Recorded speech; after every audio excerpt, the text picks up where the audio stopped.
परामी शब्द पर आप देखिए, सांख्य दर्शन में एक सूत्र आता है, इति अंध परंपरा। जब ज्ञान का प्रकाश नहीं होता है तो अंध परंपराएं विकसित हो जाती है। एक घटनाक्रम होता है नेपाल देश के धरान में। एक जमींदार का जो कर्मचारी था छोटा, वो सुंदर साथ था अपना, और जो जमींदार था वो वैष्णव पंथ का था। उसने कोई कार्यक्रम किया था। जब उसको सुंदर साथ को प्रसादी दी जाने लगी, तुलसी पत्र का भोग लगाया हुआ, तो सुंदर साथ ने मना कर दिया कि मैं इस प्रसाद को नहीं लूंगा। जमींदार को बहुत बुरा लगा कि मेरा कर्मचारी और मैं जमींदार मेरे ही घर में हुए कार्यक्रम के प्रसाद नहीं खा रहा है। उसने बहुत दबाव दिया, तो परिणाम क्या हुआ? उस सुंदर साथ ने कह दिया कि मैं आपकी नौकरी तो छोड़ दूंगा लेकिन प्रसाद नहीं खाऊंगा। जमींदार ने इसे अपनी सबसे बड़ी तौहीन समझी और चुनौती दे दी कि जो भी यहाँ लोग हैं सबको ये प्रणामी मत छोड़ना पड़ेगा, नहीं तो मैं जो भी हो सकता है मैं करूंगा। ये आग भड़कती भड़कती भारतवर्ष तक आई। शास्त्रार्थ का ऐलान हो गया।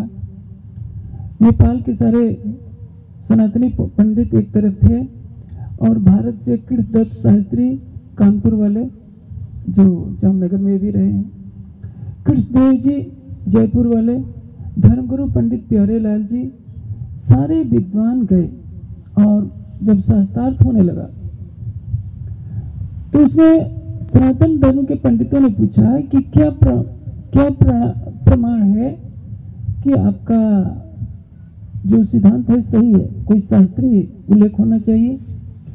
उस समय महाभारत के शांति पर्व का 47वें अध्याय का 92 श्लोक हमारे समाज के विद्वानों ने रख दिया कि देखिए, हमारे मंत्र में निज नाम श्री कृष्ण जी अनादि अक्षर अतीत लिखा हुआ है और हम उनकी भक्ति करते हैं। उन्होंने पूछा कि इसका प्रमाण क्या है कि श्री कृष्ण अक्षरातीत है। आप श्री कृष्ण को परमात्मा मानते हैं तो उसका प्रमाण दीजिए। हमारे समाज के विद्वानों ने जो वही महाभारत के शांति पर्व का 47वां अध्याय का 92 श्लोक दिया, उसमें क्या लिखा है? एको अपकृष्टस्य कृतः प्रणामा 10 अश्वमेध औभृतेन तुल्यं दशा समेधि पुनरीति जन्म श्री कृष्ण प्रणामेन पुनर्भव। इसका अर्थ क्या होता है कि एको अपकृष्टस्य कृतः प्रणामा है, एक बार भी जो श्री कृष्ण को प्रणाम कर लेगा। कौन श्री कृष्ण? ये जो वैकुंठ बिहारी श्री कृष्ण है। वह प्रसंग क्या है कि भीष्म पितामह सरसैया पर लेटे हैं, पांचों पांडवों सहित योगेश्वर श्री कृष्ण उनके पास जाते हैं और योगेश्वर श्री कृष्ण की महिमा गाते हुए भीष्म पितामह उनकी स्तुति करते हैं। इस अध्याय का नाम है भीष्म स्तवराज। भीष्म के द्वारा योगेश्वर श्री कृष्ण की गई स्तुति। और इसमें भीष्म पितामह कहते हैं कि देखो पांडवों, ये वही योगेश्वर हैं, वही नारायण स्वरूप हैं जिन्होंने कभी कच्छप अवतार धारण किया, वराह अवतार धारण किया, मीन अवतार धारण किया, राम अवतार धारण किया। सभी अवतारों की गणना कराई गई है और कहा गया है कि इनको जो एक बार भी प्रणाम कर लेगा, एको अपकृष्टस्य कृतः प्रणामा 10 अश्वमेध औभृतेन तुल्यं, 10 अश्वमेध यज्ञ करके स्नान का जो पुण्य होता है, एक बार इनको प्रणाम करने मात्र से होता है। 10 समेधि पुनरेति जन्म, 10 समेध यज्ञ करने वाले का तो पुनर्जन्म होगा, लेकिन कृष्ण प्रणामी न पुनर्भव है। कृष्ण को प्रणाम, इस योगेश्वर श्री कृष्ण को नारायण स्वरूप में मानकर प्रणाम करने वाले का कभी पुनर्जन्म नहीं होता है। ये तो अब उस समय तो शास्त्रार्थ था, शास्त्रार्थ में जीतना था तो विद्वान दे दिए, अब वो परंपरा चल पड़ी। शास्त्रार्थ में क्या होता है? पुराने जमाने में जो शास्त्रार्थ होते थे तो उसमें एक निर्णायक रखा जाता था। जैसे मंडन मिश्र और शंकराचार्य का शास्त्रार्थ हुआ तो मंडन मिश्र की पत्नी को ही निर्णायक रखा गया। और जब मंडन मिश्र हार जाते हैं तो उनकी पत्नी अपने ही पति के विरुद्ध निर्णय दे दी कि मेरे पति हार गए और शंकराचार्य जी जीत गए। उस समय बेईमानी नहीं होती थी। आजकल क्या है, दोनों पक्ष के प्रतिद्वंदी विद्वान यही मानते हैं कि किसी भी तरह से शास्त्रार्थ जीतना है, छल बल झगड़ा जो भी करना पड़े। एक बार आर्य समाज का और एक मौलवी का शास्त्रार्थ हो रहा था। आर्य समाजी विद्वान ने देखा कि मौलवी जी चतुराई कर रहे हैं। उन्होंने झूठी एक किताब उठाई और कहा कि देखिए वेद में ऐसा लिखा है, क्योंकि श्रोता तो दूर बैठे होते हैं, श्रोताओं को ही भड़काना होता है, अपनी बात माननी होती है। तो आर्य समाजी पंडित ने देखा कि ये तो झूठ बोल रहे हैं, ये कुरान नहीं कोई और किताब है, ये वेद नहीं कोई और किताब है। उन्होंने भी एक किताब उठाकर कहा कि देखो कुरान में ऐसा लिखा है। दोनों झूठ बोल रहे थे, न उनके पास वेद था न उनके पास कुरान था। आप सोचिए उस शास्त्रार्थ में विजय तो हो गई, लेकिन उस श्लोक का प्रचलन चल गया, श्री कृष्ण प्रणामी न पुनर्भवाय, श्री कृष्ण प्रणामी न पुनर्भवाय। आम सुंदर साहब तो सारा ग्रंथ पढ़े नहीं होते हैं, लेकिन उस श्लोक को इतना प्रचारित कर दिया गया है कि हमारे समाज का, हमारे संप्रदाय का नाम है श्री कृष्ण प्रणामी धर्म पड़ गया। श्री कृष्ण प्रणामी संप्रदाय होता तो भी चलता, धर्म और संप्रदाय में अंतर है। वाणी में क्या लिखा है? त्रैलोकी मेरे उत्तम खंड भरत को, तामे उत्तम हिंदू धर्म, ताकि छत्रपतियों की सिर ताए रही शर्म। हमारा धर्म क्या है? धर्म हमारा हिंदू है। तामे उत्तम हिंदू धर्म, त्रिलोकी में सबसे बड़ा ब्रह्मा, ये बैकुंठ, स्वर्ग और बैकुंठ से भी श्रेष्ठ क्या है? भारतवर्ष, भारत में जन्म लेना सार्थक है। और जो इसमें हिंदू धर्म है, इसके समान कोई धर्म नहीं है, ये वाणी में लिखा है। संप्रदाय क्या है? श्री देवचंद जी निजानंद तीन प्रकट करिए संप्रदाय। देवचंद जी के अंदर निजानंद परब्रह्म की हलादनी स्वरूप श्यामा जी की आत्मा है, और निजानंद स्वामी ने जो संप्रदाय प्रवर्तित किया, जो ज्ञान संसार में दिया, इसलिए इसको संप्रदाय कहते हैं। संप्रदाय का अर्थ क्या होता है? परंपरागत जो ज्ञान की धारा कई पीढ़ियों तक गुजर जाए तो उसके अनुयायियों के समूह को संप्रदाय कहते हैं। धर्म क्या है? 14 लक्षों अर्थो धर्म। मीमांसा में लिखा है कि जो वेदोक्त कथन है वही धर्म है। धर्म मूलतः हमारा वैदिक था, क्योंकि सृष्टि के प्रारंभ में वेद अवतरित हुए। वैदिक ज्ञान का जो अनुसरण करते रहे, वेद अनुयायी कहलाते रहे। सारे संसार में कभी केवल वैदिक धर्म ही था, लेकिन अपभ्रंश होते होते हिंदू धर्म में बदल गया। कैसे? आपके गुजरात में क्या है, इधर का जो इलाका है दाहोद, अहमदाबाद, स का प्रयोग होता है। सारू छे को अब आप काठियावाड़ की तरफ जाएंगे, सिंध के सटे हुए भागों में, तो हारू छे कहा जाएगा, स को ह करके बोलेंगे। इधर कहा जाएगा बेसी जाओ, उधर कहेंगे कि बेही जाओ। तो उसी तरह से जो भी आक्रांता आते थे अरब, उधर फारस की तरफ से, ईरान से, तो सबसे पहले सिंध नदी पड़ती थी, तो सिंध को क्या कहेंगे? हिंद। और इधर के रहने वाले को, हिंद के रहने वाले को हिंदी कहते थे, हिंदुस्तानी कहते थे। तो जो धर्म मानते थे कहेंगे कि ये हिंदुस्तानियों का धर्म क्या कहलाएगा? हिंदू धर्म। संस्कृत में कहीं भी महाभारत काल से पहले के किसी भी ग्रंथ में हिंदू शब्द ही नहीं है। सभी श्रेष्ठ जिसका आचरण हो उसको आर्य कहते हैं। जाति व्यवस्था यहाँ नहीं थी, आज 1000 जातियां बन गई है संप्रदायों के कारण। सभी गुण कर्म स्वभाव से 4 वर्णों में बटे थे। ब्राह्मण शूद्र हो सकता था, शुद्ध ब्राह्मण हो सकता था, आचरण पर निर्भर था। जो गुरुकुल में नहीं जाता था, पढ़ता लिखता नहीं था, अनपढ़ रहता था, उसको शूद्र कह दिया जाता था कि ये सेवा कार्य करे, क्योंकि ये न ब्राह्मण का कार्य कर सकता है, न क्षत्रिय का कार्य कर सकता है, न वैश्य का कर सकता है। जैसे एक पिता है, उसके 4 पुत्र हैं, एक प्रोफेसर हो गया, एक डॉक्टर हो गया, एक वकील हो गया, और एक चौथा जो है कम पढ़ा लिखा है तो खेती बाड़ी करने लगा। लेकिन चारों तो एक जगह ही बैठ करके खाना खा लेंगे, एक जगह ही एक परिवार में रहेंगे, माता पिता के लिए सभी बराबर है। लेकिन आज हिंदू समाज 1200 जातियों में बट गया है। हर जाति दूसरे को छोटा दिखाती है।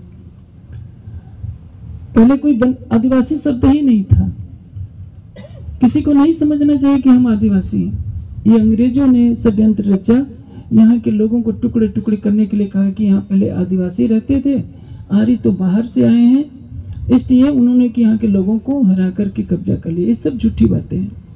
आप सबके गोत्र देखिए, जो कहते हैं कि हम आदिवासी हैं या जो भी कहते हैं, उनके गोत्र क्या है? ऋषियों के गोत्र हैं। जो ब्राह्मण क्षत्रिय के गोत्र हैं वही बनवासी आदिवासी सुंदर साथ के भी गोत्र हैं, सबके गोत्र हैं। कहने का ऐसे क्या है? पहले राजाओं में लड़ाइयाँ हुआ करती थी, जो हार जाता था जंगलों में जाकर छिप जाता था। कई पीढ़ियों तक छिपते छिपते अनपढ़ रह गए, पैसे की कमी हो गई, रहन सहन का स्तर गिर गया, तो पिछड़ते पिछड़ते इतने पिछड़ गए कि समाज ने उन्हें किनारे कर दिया, क्योंकि संसार का सिद्धांत है बड़ी मछली छोटी मछली को खा जाती है। तो सबके मन में क्या होना चाहिए?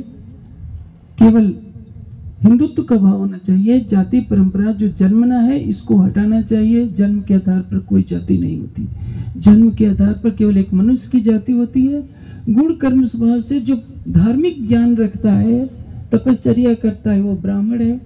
जो प्रशासन संभालता है, राजसत्ता संभालता है, वो क्षत्रिय है। जो कृषि व्यापार करता है वो वैश्य है, और जो कुछ भी न करे, कर्मचारी के रूप में कार्य करता है, वो शूद्र है। लेकिन ऐसा नहीं समझना चाहिए कि शूद्र छोटा है। शूद्र ब्राह्मणता में तो ब्राह्मण शुद्धतम क्षत्रिय जाते एवं विद्यात वैसे तथा विचार। ब्राह्मण कुल में उत्पन्न होकर यदि उसका आचरण क्षत्रिय वैश्य के समान नहीं है, ब्राह्मण के समान नहीं है, तो उसको ब्राह्मण वर्ण से हटाकर दूसरा वर्ण कर दिया जाए। ब्राह्मण के घर जन्म लेकर वो खेती करता है तो वो वैश्य हो गया। अनपढ़ रह गया तो शूद्र हो गया। यदि वो तलवार उठा करके प्रशासन करता है तो ब्राह्मण तो नहीं रहा, वो क्षत्रिय कहलाएगा। और शूद्र में यदि ब्राह्मण बनने का गुण आ गया तो उसको ब्राह्मण बना दिया जाए। ये मनु महाराज ने लिखा है। मातंग ऋषि क्या थे? चंडाल थे। जबाल ऋषि क्या थे? गणेरिया थे। सबरी क्या थे? बिल्ली थी। राम का जो घनिष्ठ सखा केवट क्या थे? मल्लाह थे। निषाद, जिसको बहुत छोटी जात में लिया जाता है, लेकिन राम का घनिष्ठ सखा है। राम कहते हैं तुम मम प्रिय भरत ही संभाई। आप सोचिए कितना प्रेम दिया राम, और केवट में कितना प्रेम है। उस समय कोई जातिवाद था ही नहीं। ये जातिवाद के कारण हिंदू समाज बर्बादी की तरफ जा रहा है।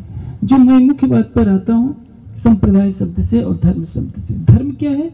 एक वृक्ष है, संप्रदाय उसकी शाखाएं हैं। सनातन हिंदू धर्म में 1000 से अधिक संप्रदाय हैं। आप कहेंगे कि हम तो श्री कृष्ण प्रेमी धर्म को मानने वाले हैं, तब तो आप हिंदू रहे ही नहीं। परिणाम क्या होगा? जैसे पहले जैन और बौद्ध और सिख संविधान के अनुसार हिंदू धर्म के अंतर्गत आते थे। इन्होंने कहा कि हम तो अलग हैं, लड़ाने वालों ने लड़ा दिया। इन्होंने अपने को बौद्ध धर्म कहना शुरू किया, सिख धर्म कहना शुरू किया और जैन धर्म कहना शुरू किया। ये सारी झूठी बातें हैं। मत अलग होता है। महावीर स्वामी ने जैन मत का प्रतिपादन किया। गुरु नानक देव जी ने सिख पंथ चलाया, धर्म नहीं चलाया। धर्म की व्याख्या न समझने के कारण विकृतियां होती हैं। हमारे समाज के विद्वानों ने पहले तो एक गलती की कि जो वैकुंठ बिहारी श्री कृष्ण की स्तुति में श्लोक प्रयोग होता था, उसको अक्षरातीत श्री कृष्ण पर घटा दिया। दूसरी गलती ये है, मैं सबके लिए आग्रह करूंगा कि शांति से मेरी बात सुने। शंकर जी का जो भक्त होता है वो क्या कहलाता है? शैव। और जिस मंदिर में शंकर जी की मूर्ति शिवलिंग पधराया होता है उसको क्या कहते हैं? शिव मंदिर। जिस मंदिर में विष्णु भगवान की मूर्ति पधराई होती है उसको क्या कहते हैं? विष्णु मंदिर। और जो विष्णु को इष्ट मानता है उसको क्या कहते हैं? वैष्णव। तो आप कहते हैं कि आप मंदिरों के आगे नाम लिखते हैं श्री कृष्ण प्रणामी मंदिर। श्री कृष्ण प्रणामी का अर्थ क्या होता है? श्री कृष्ण को प्रणाम करने वाला। मंदिर किसका होता है? विष्णु का या वैष्णव का? भगवान का मंदिर होता है या भक्त का? अक्षरातीत श्री कृष्ण मंदिर तो नाम लिख सकते हैं, प्रणामी मंदिर कैसे लिख सकते हैं? श्री कृष्ण प्रणामी मंदिर आप कैसे लिख सकते हैं? आप श्री कृष्ण प्रणामी है तो आपका मंदिर तो नहीं है।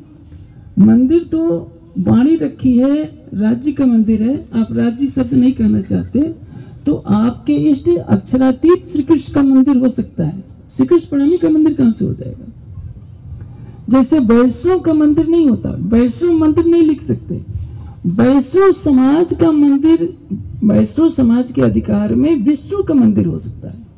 उसी तरह से श्री कृष्ण प्रणामी एक समाज है। श्री कृष्ण को प्रणाम करने वाला श्री कृष्ण प्रणामी कहलाएगा, उसका मंदिर होगा। लेकिन मंदिर का नामकरण केवल अक्षरातीत श्री कृष्ण हो सकता है।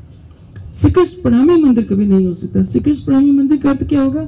श्री कृष्ण को प्रणाम करने वाले का मंदिर। तो पहले दूसरी गलती ये शुरू हुई। अब देखिए, हमारे समाज के विद्वानों ने कभी परिश्रम नहीं किया, क्योंकि हमारे समाज में आलस्य कूट कूट कर भरा रहा। अब देखिए, केवल नेपाल में ही मैं समझता हूँ 400 के लगभग मंदिर हैं। पूरे भारत के नेपाल के सभी मंदिरों को मिला दिया जाए तो हमारे समाज में 800 के लगभग मंदिर हैं। लेकिन 800 मंदिरों को चलाने के लिए हमारे पास 10 भी ऊंचे स्तर के विद्वान नहीं है। हमारे पास एक भी ऐसा विद्वान नहीं है जिसको सारे देश के सभी हिंदू संप्रदाय के, हिंदू समाज के 1000 संप्रदायों के विद्वान हो तो उनके बीच में हम बैठा सके कि तुम बोलो। क्यों?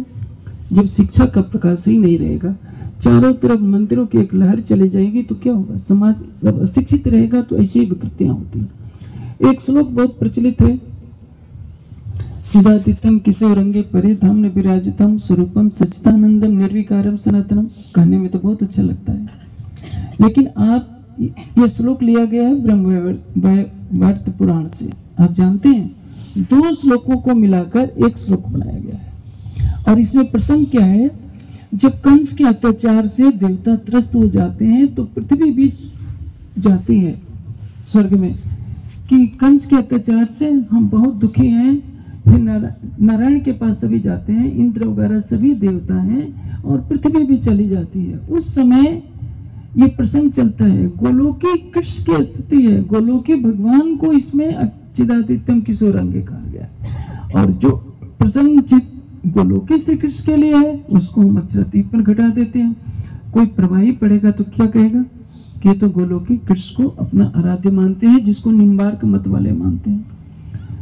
तो कोई भी चीज समाज में प्रचलित करने से पहले उसकी और चिंतन करना चाहिए, क्योंकि एक बार जब गलत परंपरा चल जाती है तो उसको हटाना बहुत मुश्किल होता है। जब सरकारसी का धर्मगमन हुआ था सन 2000 में, तो सभी मंदिरों को रत्नपुरी आश्रम की तरफ से सेवा भेजी गई थी। एक बैंक का चेक जो है प्रणामी मोटा मंदिर सूरत के लिए भी भेजा गया था, लेकिन उस पर लिख दिया गया था श्री कृष्ण प्रणामी मोटा मंदिर सूरत। वो चेक वापस आ गया क्योंकि गवर्नमेंट के रिकॉर्ड में प्रणामी मोटा मंदिर है, श्री कृष्ण प्रणामी मोटा मंदिर नहीं है। तो आप सोच सकते हैं आज से 50 साल पहले श्री कृष्ण प्रणामी मंदिर शब्द नहीं हुआ करता था, प्रणामी मंदिर हुआ करते थे। लेकिन जब विवाद होता है तो समाज का एक वर्ग तुल गया कि नहीं, हम तो राधा कृष्ण प्रणामी मंदिर बनाया करेंगे। अरे भाई, पहले व्याकरण की गलतियां देखिए। राधा मंदिर बना सकते हैं, अक्षरातीत श्री कृष्ण मंदिर बना सकते हैं, प्रणामी मंदिर नहीं बना सकते। आर्य समाज मंदिर होता है तो जानते हैं उस मंदिर में क्या होता है? कोई मूर्ति नहीं होती। आर्यों के रहने का, आर्य किसको कहते हैं? जो श्रेष्ठ पुरुष हो, उनके रहने का आवास जो है आर्य समाज मंदिर कहलाता है। आप सरसावा जाएंगे तो क्या है? वहाँ 3 मंदिर है। रानाथ मंदिर तो है, ध्यान कक्ष को ध्यान मंदिर कहते हैं। वहाँ की बहुत बड़ी लाइब्रेरी है, उसको ज्ञान मंदिर कहा जाता है। मंदिर का अर्थ क्या होता है? निवास। आप वाणी पढ़ते हैं, बार में क्या कहा है? सखिया सभी मंदिरों पधारी। तो वहां के हर कक्ष को मंदिर कहा जाता है। हमने इस संसार की रीति के अनुसार जो परंपराएं बना ली है, उस पर सबको निष्पक्ष हृदय से चिंतन करना चाहिए कि जो हमने नामकरण किया है सही है या गलत। वैसे प्रणाम का अर्थ क्या होता है? मैं इसका अभिवादन का अर्थ बता देता हूँ। जैसे हमारी संस्कृति में प्रणाम करते हैं तो ऐसे करते हैं। इसका अर्थ क्या है? हमारे हृदय में आपके लिए जो श्रद्धा है, सम्मान है, 10 इंद्रियां हैं, मन है, संपूर्ण अंतःकरण के साथ हम आपके प्रति श्रद्धा प्रकट करते हैं, आपका सम्मान करते हैं। ये प्रणाम करते होता है। ऐसे तो वेद में भी वयम त्वाम प्रणुमा शब्द आया है, हे परमात्मा हम तुमको प्रणाम करते हैं। वही नम धातु है, वेद वाले नमस्ते कहते हैं, नमः तन्ते नमस्ते होता है। और नमामि और प्रणमामि दोनों का अर्थ एक ही होता है। दोनों में बस इतना अंतर है, जैसे सत्यम ज्ञानम अनंतम ब्रह्म, ब्रह्म को ज्ञान स्वरूप कहिए या प्रज्ञानम ब्रह्म, ब्रह्म को प्रकृष्ट ज्ञान स्वरूप कहिए। प्रणाम और नमस्ते में इतना ही अंतर है। इसलिए रामायण को देखिए, महाभारत को देखिए, सभी एक दूसरे को प्रणाम करते हैं। आप सांप्रदायिक कट्टरता के नाम पर अपने को कुछ भी कहिए, कहिए कि शिष्ट के प्रारंभ से श्री कृष्ण प्रेमी धर्म चल रहा है, तो कोई भी बात को बढ़ा करके कह सकता है, लेकिन सच्चाई को स्वीकार करना चाहिए। संप्रदाय किसी व्यक्तित्व के द्वारा प्रसारित किए जाते हैं। परब्रह्म की आह्लादनी शक्ति श्यामा जी जब देवचंद जी के तन में विराजमान होती हैं, तो जैसे हम क्या कहते हैं, सुंदर बाई ने अंगो सुंदर साथ। सुंदर साथ किसको कहते हैं? कहते हैं वो मत को सुनसी सब संसार, मकसूद तिनको होइसी जो करसी है विचार। श्री जी के चरणों में 5000 की जमात पन्ना जी पहुंचती है, और 5000 की जमात में 500 ब्रह्म सृष्टि है, केवल 1500 ईश्वरी सृष्टि है, 3000 जीव सृष्टि है तो सभी सुंदर साथ ही कहला रहे हैं, लेकिन ब्रह्म सृष्टि 5000 में क्या है? केवल 500 है। तो राज्य सबको सुंदर साथ कहते हैं, सब सुंदर साथ कहला रहे हैं। इसका अर्थ क्या है? जो मूल मिलावे में जिनके मूल तन है उनको क्या कहा जाएगा? मूल सुंदर साथ। लेकिन जो सुंदर भाई श्यामा जी के दिए हुए ज्ञान का अनुसरण करके एक परमात्मा पर आस्था रखते हैं, उनको भी सुंदर साथ कहा जाता है। तो इसलिए हमें यह ध्यान रखना चाहिए कि समाज में जो भी भूलें हो रही हैं, इसका एक ही निदान है, वाणी चिंतन की प्रवृत्ति बढ़े। श्री महामृत कहे ईमान इश्क के, शुक्र गरीबी सबर, इनविद रूहे दोस्ती हक्की, प्यार कर सके तू कर। हमारे पास 5 अखंड दौलत है। ईमान, ईमान किसको कहते हैं? अटूट ईमान को हिंदी में अटूट विश्वास कहते हैं। श्रद्धा, श्रद्धा से सत्य प्राप्त होता है। विश्वास किसको कहते हैं? आस्था का परिपक्व रूप श्रद्धा या आस्था का परिपक्व रूप विश्वास है। उसको वाणी की भाषा में, अरबी फारसी में ईमान कहते हैं। ईमान कैसे आएगा? वाणी से आएगा। अभी जो भी त्योहार होते हैं, अभी दशहरा, ये होली का त्योहार आने वाला है, दशहरा आएगा, दीपावली आएगी, सारे त्योहार आते हैं। दीपावली के दिन सुंदर साथ क्या करते हैं? चोरी छिपे घर में लक्ष्मी की मूर्ति मंगा लेते हैं और पूजा करना शुरू कर देते हैं। सोचते हैं कि कौन देख रहा है, घर में तो वाणी पधराई है, बढ़िया से राज्य की वाणी को रखा है, चुपके से लक्ष्मी जी को भी खुश कर लें, क्योंकि संसार में हर कार्य लक्ष्मी के बिना हो ही नहीं सकता।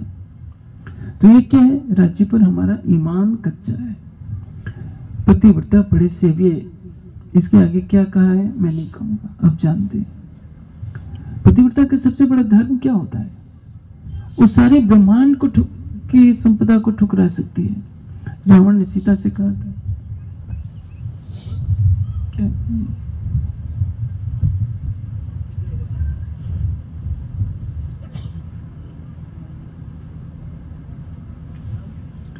सुंदर साथ जी, मेरे पास समय का अभाव है, क्योंकि मुझे गुना तक पहुंचता है, फिर भी मैं जल्दी से जल्दी इन प्रश्नों का समाधान करता हूं।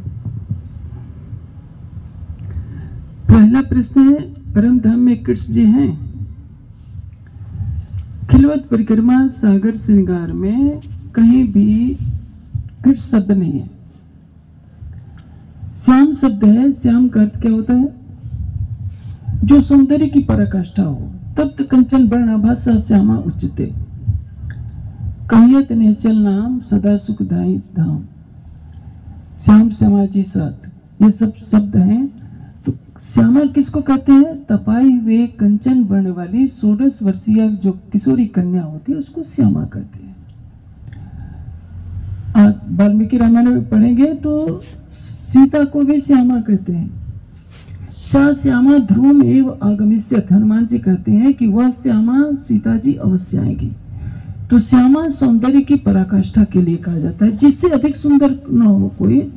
तपाए हुए कंचन वर्ण की कन्या, जैसे थम्ब कंचन अतिलाल आपने सुना है, बहुत गोरा चिट्टा आदमी हो और उसको धूप में 5 मिनट के लिए खड़ा कर दीजिए तो उसका चेहरा और लाल हो जाता है। उस रंग की जो कांति हो सबसे सुंदर मानी जाती है।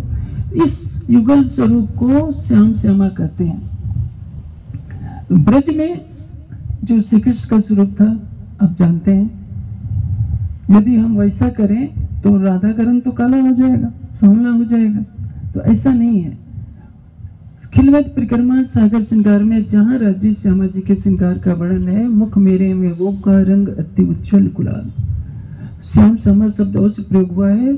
लेकिन परम धाम में राज्य का नूरी स्वरूप है, जिसके एक नख के अंदर करोड़ों अरबों सूर्यों का प्रकाश है।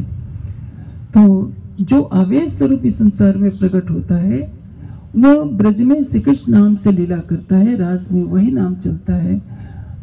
लेकिन परम धाम में यहाँ के तन नहीं जा सकते, यहाँ के नाम नहीं जा सकते। परम धाम में न देवचंद जी हैं, न श्री मीराज हैं, न श्री कृष्ण जी हैं। सब यहाँ के तन हैं। यहाँ के तनों में राजे ने लीला की है, ब्रजरास और जागरी में। इसलिए इन तनों को वहाँ हम नहीं थोप सकते। क्या परम धाम में केवल हिंदू ही रहते हैं? वाणी क्या कहती है? आगे तो नूर तजल्ला तहाँ जुबां बोल है। और हमारी जो भाषाएं हिंदी, अंग्रेजी, संस्कृत सब शून्य निराकार से पैदा हुई है। हमारी समझ के अनुसार वाणी में वो शब्द दिए गए हैं। क्या मुस्लिम कोई मानेगा कि परम धाम में कृष्ण जी रहते हैं? क्रिश्चियन कोई मानेगा? यहूदी मानेगा? पारसी मानेगा? हमारी संस्कृत में कृष्ण शब्द होता है, जिसका अर्थ होता है आकर्षण से। परमात्मा के गुण कर्म स्वभाव के अनुसार अनंत नाम है। तो वेद में तो हजारों शब्द आए हैं। वेद में सूर्य शब्द आया है, चंद्रमा शब्द आया है, इंद्र शब्द आया, अग्नि, मित्रम, वर्णम, सुपर्णस्य, गरुत्मान, एकम सद्भवदा विप्रा बदंती हम मातृस्वाना माम। ये सारे शब्द ब्रह्म के लिए हैं। तो वेद में गुण कर्म स्वभाव के अनुसार परमात्मा के अनेक नामों का वर्णन है। लेकिन नाम के पीछे जो समाज को भटका दिया गया है कि केवल कृष्ण जी ही है, राज्य असली नाम नहीं है। परम धाम में कोई नाम नहीं होता। नाम इस दुनिया में होता है, किसी को बुलाना पड़ता है। वो चेतन धाम है। जैसे आप सब बैठे हैं, तो जिसका मैं नाम बोलूंगा वही तो मेरे पास आएगा। परम धाम में नाम की कोई आवश्यकता नहीं है। परम धाम में यहाँ के भावों के अनुसार इंद्रावती बाई है, झरमर बाई है, बेन बाई है, सुंदर बाई है। आप जानते हैं उत्तर भारत में किसी महिला को आपने बाई कह दिया तो शायद डंडे भी आपको पड़ जाएंगे। ये केवल गुजरात और राजस्थान में किसी महिला को बाई शब्द से कहा जाता है। कहीं इंद्रावती सुंदर बाई धाम से साथ बुलावन आई, यहाँ बाई शब्द है। अब किसी भी महिला को यूपी में, बिहार में बाई लगाकर आप बोलने की भूल मत कीजिएगा। तो यहाँ के भावों से आप परम धाम को नहीं तोड़ सकते। निजनाम मंत्र में श्री कृष्ण जी को काटकर श्री जी साहब जी किया गया क्यों? अरे भाई,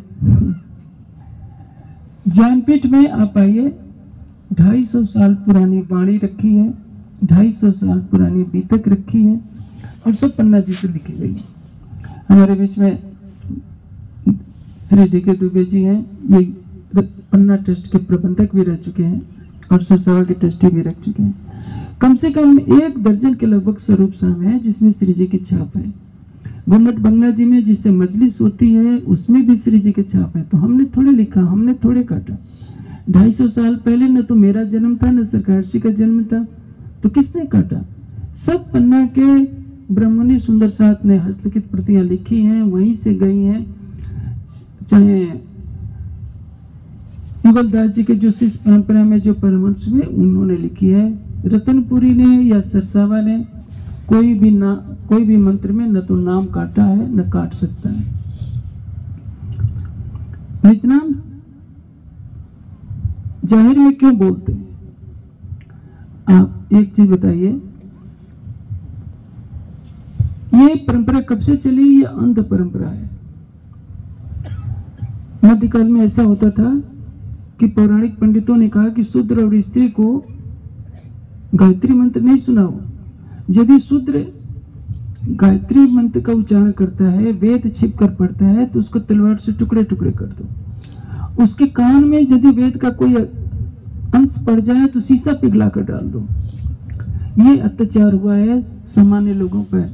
इन्हीं लोगों ने नियम बना दिया कि जिसको मंत्र दो, कान में फूंक मार करके दो, ताकि कोई दूसरा न सुन ले। सबके सामने कहेंगे तो वो तो मंत्र याद कर लेगा। इसलिए कान में छिप कर देने की परंपरा शुरू की गई। तो आज के युग में थोड़े वो कान में फूंक मारते फिरेंगे। मंत्र में क्या होता है? मननात् मंत्र, जिसका मनन किया जाए वो मंत्र है। और विद्वानों और योगियों के बीच में कनफुकवा गुरु को कोई अपने पास बैठने भी नहीं देगा। ये अंध परंपरा है। आप बताइए, रावण का नाम हम लेना नहीं चाहेंगे। ये जीवा किस लिए है? नीति के ग्रंथों में कहा गया है, दाने न पाड़ी न तो कंगने न, हाथ की शोभा किससे? दान से। श्रोत्रम श्रुतेन न तो कुंडलेन, कान की शोभा किससे? वेद शास्त्र की बातों से, सोने के कुंडल पहनने से नहीं। इस जीवा की शोभा किससे? परमात्मा का नाम स्मरण करने से। तो मंत्र में परमात्मा की स्तुति है, परमात्मा की पहचान दी गई है। उसको बोलने से कभी मंत्र की शक्ति नहीं घट सकती। यदि मंत्र की शक्ति बोलने से घट जाती है तो मंत्र में भवसागर से क्या पार करेगा? किसी भी ग्रंथ में नहीं लिखा है कि कान में फूंक मारकर मंत्र दो।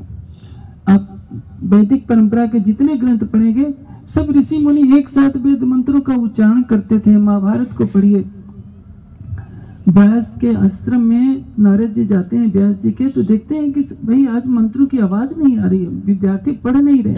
आप सोचिए, और कलयुग में ऐसा प्रचलन हो गया कि कोई वेद मंत्र पढ़े तो उसको मारो। तो इन लोगों ने ये अंध परंपरा चलाई कि कान में फूंक मारा करो, सार्वजनिक रूप से मंत्र न दो। रावण और कंस का नाम नहीं लेना चाहिए, लेकिन परमात्मा का नाम, परमात्मा का मंत्र तो माइक में बोलना चाहिए, ताकि वो आवाज जहां तक जाए कितनों को पवित्र कर दे।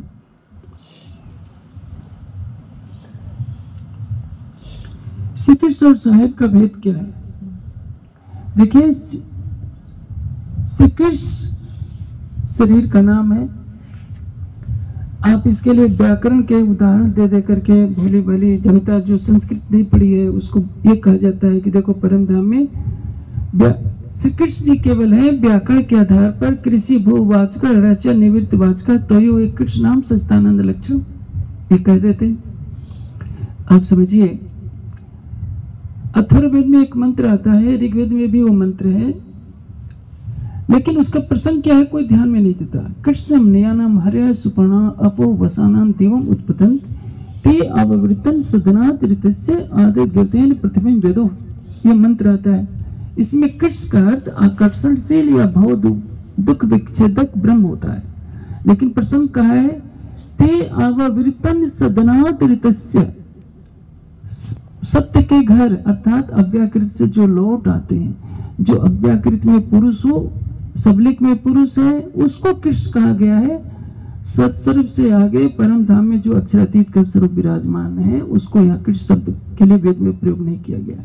हाँ, वे कृष्ण शब्द का अर्थ ब्रह्म अवश्य कर सकते हैं व्याकरण के आधार पर, लेकिन जितने ऋषि मुनि हुए या जो भी नाम है वेदों से लेकर रखे गए, जैसे कैलाश में जो तपस्या कर रहे हैं, साधना कर रहे हैं, उनका नाम शिव है। वेदों में भी शिव शब्द आया है, नमो संभवाय च मयो भयाय च शंकराय च शिवाय च शिवतराय च। इसका अर्थ नहीं कि कैलाशवासी शंकर की वस्तुति है। इंद्र शब्द है, चंद्र शब्द ये नहीं कि चंद्रमा मन सो जाए चक्षो शुरू हो जाए, तो ये उस चंद्रमा का वर्णन तो यहाँ है, लेकिन जहाँ सूर्य शब्द है तो ये आकाश में उगने वाला सूरज नहीं। सूर्य का अर्थ क्या होता है? जो प्रकाश स्वरूप परमात्मा है, ज्ञान स्वरूप परमात्मा है।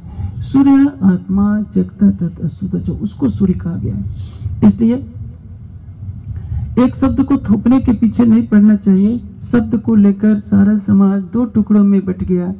मैंने रात को भी चर्चा में कहा था कि एक ही अक्षरातीत ब्रज में लीला करते हैं, एक ही अक्षरातीत रास में लीला करते हैं, और वही अक्षरातीत श्री देवचंद जी के अंदर विराजमान होकर लीला करते हैं, और वही अक्षरातीत श्री मिराज के अंदर विराजमान होकर लीला करते हैं। जो पूर्ण ब्रह्म सच्चिदानंद है, जिसको हम हिंदी में सर्वस्व कहते हैं। स्वामी शब्द क्या है?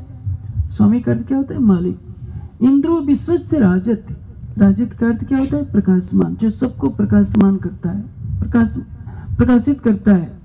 जो सबका स्वामी है उसको अरबी में क्या कहेंगे? साहिब शब्द से प्रयोग किया जाता है। हिंदी और संस्कृत का स्वामी शब्द अरबी में स्वामी कहलाएगा, बस ये समझ लेना चाहिए। जो श्री कृष्ण जी के अंदर जो विराजमान होकर लीला किया, रास मिने खिलाए जिन्हें प्रगट लीला करी है तिने, धनी धाम के कहलाए ये जो साध को बुलावन है। तो जो राज्य देवचंद जी के सामने दर्शन देते हैं वही ब्रज में श्री कृष्ण के तन में सो सूरत धनी को ले आवेश नंदकर की ओ प्रवेश, और वही आत्म अक्षर जोश धनी धाम योग माया का नूरी तन धारण करते हैं। तो यहाँ के भाव से हम श्री कृष्ण जी कहते हैं। तो सुंदर साथ शब्दों की लड़ाई में पहुंच गया। जैसे अभी मैं बैठा हूं तो कल वाली धोती मेरी कुछ और थी और आज का कुर्ता भी मैंने अलग पहन रखा है, तो आपको मेरे से चर्चा नहीं सुननी चाहिए। चर्चा मेरे कपड़े और धोती और कुर्ता नहीं सुनाएंगे, मैं ही सुनाऊंगा। आपको राज्य से लेना है कि शब्दों की जाल में पढ़ना है कि हमें कृष्ण जी ही अच्छा लगता है, प्राणनाथ शब्द अच्छा नहीं लगता, राज शब्द अच्छा नहीं लगता। मैं समाज के उन विद्वानों से आग्रह करूंगा कि इन शब्दों की लड़ाई में समाज को न डालें, सुंदर साथ में प्रेम बना रहे, क्योंकि ये प्रेम ही आपको परम धाम ले जाएगा। प्रेम पियासो न करे अंतर, क्यों ये दुख देखे क्यों कर। परम धाम की ब्रह्मात्मा अपने और धनी के बीच में कोई पर्दा नहीं रखती। ले आओ प्यार करो दीदार। आपके अंदर प्रेम रहेगा तो राज्य से मिलन होगा, नहीं तो करोड़ वर्षों तक निज नाम श्री कृष्ण जी जप करते रहिए, कुछ नहीं मिलना है। निज नाम श्री जी साहब भी जप करेंगे, प्रेम नहीं रहेगा तो राज्य नहीं आएंगे। अपने हृदय में प्रेम रखिए। एक ही राज्य, इन तीनों में ब्रह्मलीला भी, ब्रज रास और जागनी कही। जिसने ब्रज में लीला की, जिसने रास में लीला की, जिसने जागनी में जो लीला कर रहा है महामती जी के धाम हृदय में, वही हमारा प्रीतम है। इसलिए कहा है ये मूल मिलावा अपना नजर दीजिए, इत पलक में पीछे फेरिए जो इसको उपजत। आपको मूल मिलावे वाले से मतलब है, उसका क्या नाम है, उससे क्या लेना देना। मुझे आज कोई स्वामी जी कहता है, कोई अमृतमय शब्द भी मेरे लिए फेसबुक पर बहुत लिखने वाले हैं, तो मैं जो हूँ वो हूँ। कोई मुझे अच्छा कहता है, बुरा कहता है, इस पर कोई असर नहीं होता। परमात्मा को नाम के बंधन में नहीं बांध सकते, किसी स्थान के बंधन में नहीं बांध सकते। वो तो सबको बंधनों से मुक्त कराने वाला है। आप उसको नाम की जंजीर में क्यों बांधते हैं कि इसी नाम से वो बंधा हुआ है, और उसके पीछे आप लड़ते हैं। कोई किसी की शक्ल देखना नहीं चाहता, कोई किसी के साथ बैठना नहीं चाहता। तो ये क्या है, हमारी हंसी हो रही है। मूल मिलावे का ध्यान कीजिए। आपको जो नाम पसंद है वही कीजिए, जो तारतम पसंद है वही कीजिए। लेकिन मैं ये जरूर कहूँगा कि ये तारतम का जप पहली क्लास की पढ़ाई है। केवल जप करने से आपकी आत्मा परम धाम नहीं जाएगी। जब तक आपकी सुरता मूल मिलावे में नहीं पहुंचती, नख से सिख तक शोभा को नहीं बसाती, तब तक आपको कुछ भी होने वाला नहीं है। ये देखिए, ये तो पाठ है, वाणी का वो विषय नहीं है। तो दुनिया बहुत पहले ही मंत्र जप से यदि परमात्मा मिलना होता तो बहुत पहले ही जप करके प्राप्त कर सकती थी। लेकिन मूल मिलावे का ज्ञान न नारायण के पास था और तो और अक्षर ब्रह्म के पास नहीं था, तो वो किसका ध्यान संसार करता। इसलिए सुनाला अवसर मिला है। मूल मिलावे में विराजमान युगल स्वरूप की छवि को देखिए। आपको जो पसंद आता है वो नाम कीजिए। राज्य सबके हैं, वो भावों के भूखे हैं, प्रेम के भूखे हैं। वो मंत्र से प्राप्त नहीं होते, चाहे संस्कृत में बोलिए या अरबी में बोलिए, हिंदी में बोलिए, उनको कुछ लेना देना नहीं है मंत्रों से। ये तो मंत्र होते हैं केवल समाज को रास्ता दिखाने के लिए। भोली भाली जनता को कह दिया जाता है कि यही मंत्र जपोगे तो राज्य मिलेंगे, ऐसा कुछ नहीं है। अनादि अक्षरातीत का भाव होना चाहिए। आपको निज नाम श्री कृष्ण जी अनादि अक्षरातीत अच्छा लगता है, मैं कभी विरोध नहीं करता, आप उस पर कीजिए। लेकिन हाँ, एक प्रश्न का उत्तर देना होगा कि ब्रज वाला स्वरूप का नाम अच्छा लगता है तो जागनी वाले स्वरूप का नाम अच्छा क्यों नहीं लगता। यही खट्टती में पूछा है। पोते प्रगट पधारे अछो आड़ा देव तो ब्रिजने रास इंद्रावती तो अंतर काके दो मोने तीनों देवो जो पार। आप साक्षात देवचंद जी के तन में युगल स्वरूप पधारे हो और कहते हो कि ब्रज रास में देखो तो प्रतिबिंब की लीला है। हाथ कंगन को अर्सी क्या। यदि हमारे सामने दर्पण में सुख काम पड़े जरते कंगन पहने हाथ, आप दर्पण हाथ में कंगन पहने और दर्पण में दिखा के करें कि उसको देखो। आप साक्षात युगल स्वरूप हो तो मेरा संबंध आपसे है। इसलिए कहा तुम स्वरूप तुम्हें स्वरूप, तुम स्वरूप के संग भेद तुम्हारा को लगे ब्रह्मानंद रसन। सुंदर साथ को चाहिए कि वाणी का चिंतन करें, अपनी अंतरात्मा से पूछे। एसपी जैन यूट्यूब में 1800 घंटों का प्रवचन है। एसपी जैन वेबसाइट में पूरी वाणी और बीतक की टीका और 100 अभी सारे ग्रंथ नहीं डाले गए हैं, 249 भाषाओं में वाणी की टीका बीतक की टीका उपलब्ध है। आप वाणी पढ़िए, चिंतन कीजिए, ज्ञान का प्रकाश अपने हृदय में लीजिए। इधर की सुनाई बातों को न मानिए।